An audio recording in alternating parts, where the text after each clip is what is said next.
This is the Kitchen Sink WP Podcast, episode 308. I program my home computer. We have a server crash, 404 error, page not found, links aren't working, system is crashing, system is crashing, system is crashing.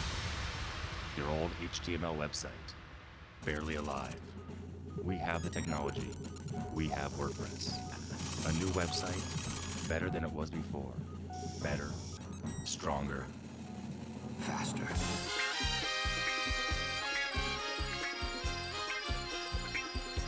We have the technology.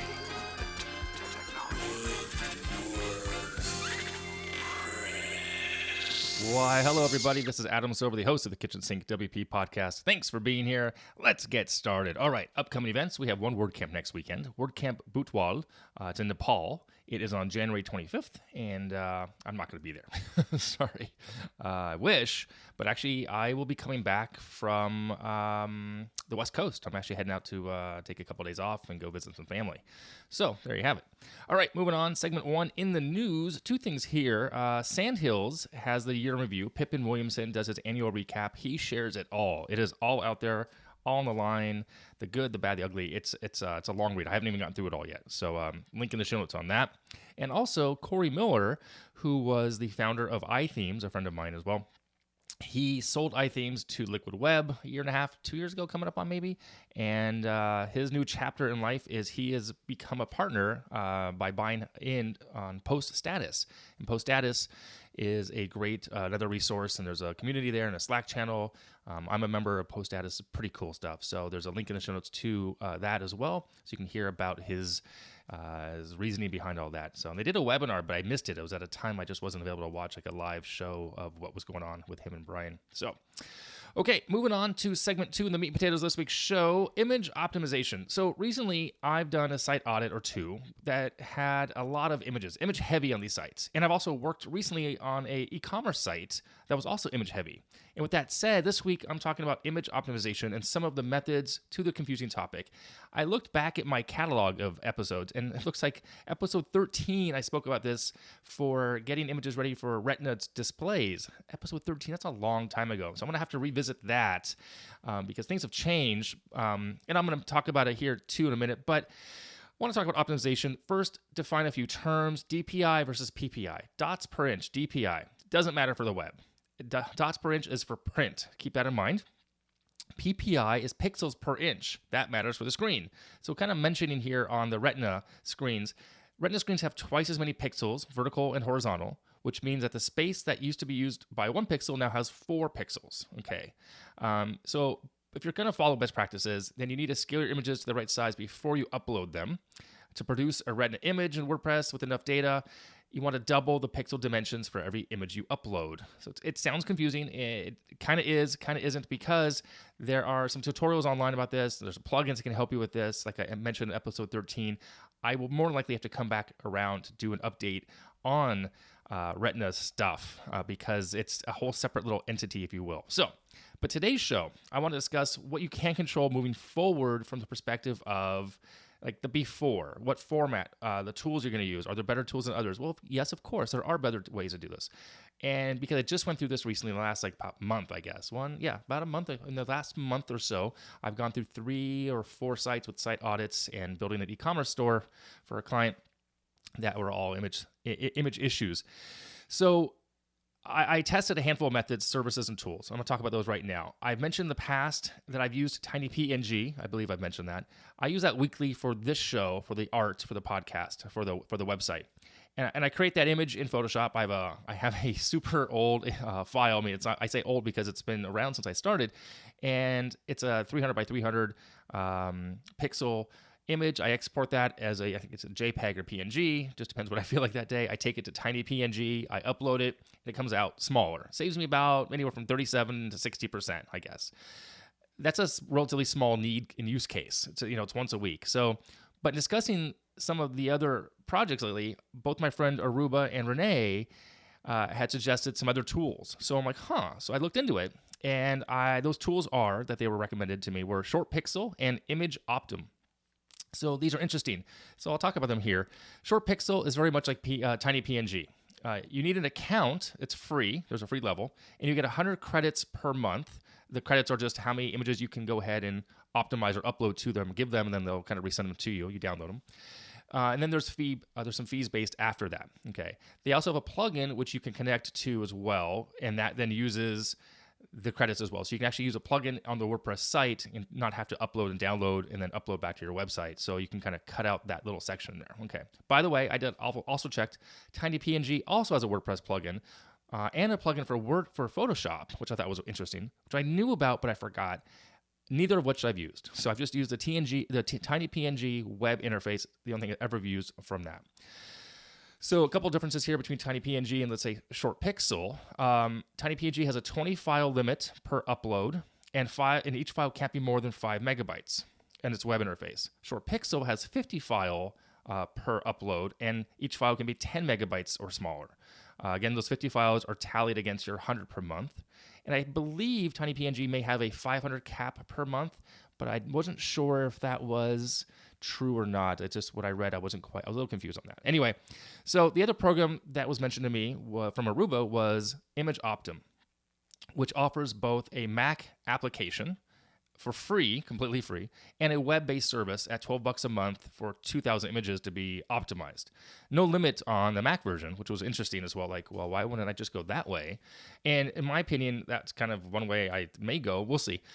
And also, you can do some automation via Hazel or Keeper Maestro if you're doing the Macintosh application. I did see in the footer right before I hit record on this that there was some Zapier integration in beta with, I believe, with ShortPixel, if I'm not mistaken. So, okay. So, all that said, TinyPNG versus ShortPixel versus ImageOptim, which was better? Well, I ran about a dozen different tests and used the same file or the same handful of files across the board, different sizes and aspect and quality, not quality, but just different photos and images and different file sizes. So which ones came out better in file sizes? Well, in order, really, was ShortPixel, then TinyPNG, then ImageOptim, in that order. And of course, your mileage here may vary, and I may say that again later. Your eyesight might be better than mine, but zooming in for me, I zoomed in just in the desktop app, also in Photoshop, scrolling around, I couldn't see differences at all. Yet an image that started at 3.1 megabytes, ShortPixel gave it to me at 538K, TinyPNG gave it to me at 686K. So there's a difference right there. ImageOptim gave it to me a little over 800 K. Now, it's full disclosure, I can, in the application of ImageOptim, control the settings. So I can knock them all the way down to the most compressed it could possibly be. It says 50%. And I got it down to the mid 500K mark. And it still looks good, but I felt that was an unfair test for the mere fact that you can't do that in the other services. They just kind of have a default standard setting there. So where does that leave us? Well, it's hard to say as there are so many variables. I'm going to have to investigate ShortPixel some more. They actually also have one-off pay plans that may come in handy. Like, for example, if you go past the 10,000, the 100 images, you can get 10,000 images for $10, one-off. You pay $10 and you have 10,000 images, and that might be plenty for you for a lifetime. They have a monthly plan as well. It just depends on what you're doing there. But it's going to take some more investigation, and also based on the workflow that's going on with these e-commerce sites and this other client. She's an interior designer, so how many images will she be uploading? I guess in theory, I could pay the $10 and then I could just be that as a value add from the concierge, from the agency perspective as well. Not a bad idea if you want to pay $10 or $20 and then you have access to using this optimization method with the plugin. Just make sure you can add the API to multiple sites. Could be a great value add as well. Just something just off the top of my head right there. So what's next? Well, I suggest that you start with a good quality image, size and scale for the specific area of the website you need, and then you go from there. There's no great one way to do this. It's always that standard answer. It depends, which I feel awkward to say in this case, but it does. I have been a long-time user of TinyPNG. I am more likely going to switch to ShortPixel and or ImageOptim. I like the automation part of it. I do think that's very functional if that's what you need. If you want to have a folder of images automatically go through a process to be optimized and moved and copied. If you're using Hazel, like I do sometimes, if you don't know what Hazel is, definitely check it out. I think it's over at Get Hazel. Let's see, where is it at? Get Hazel. To double check here real quick. No, I don't actually. I'll link to the show notes if I remember to do that. But it's a Mac app. It's really affordable. It's great and it's smart. It lets you do automations. Anyway, so check it out.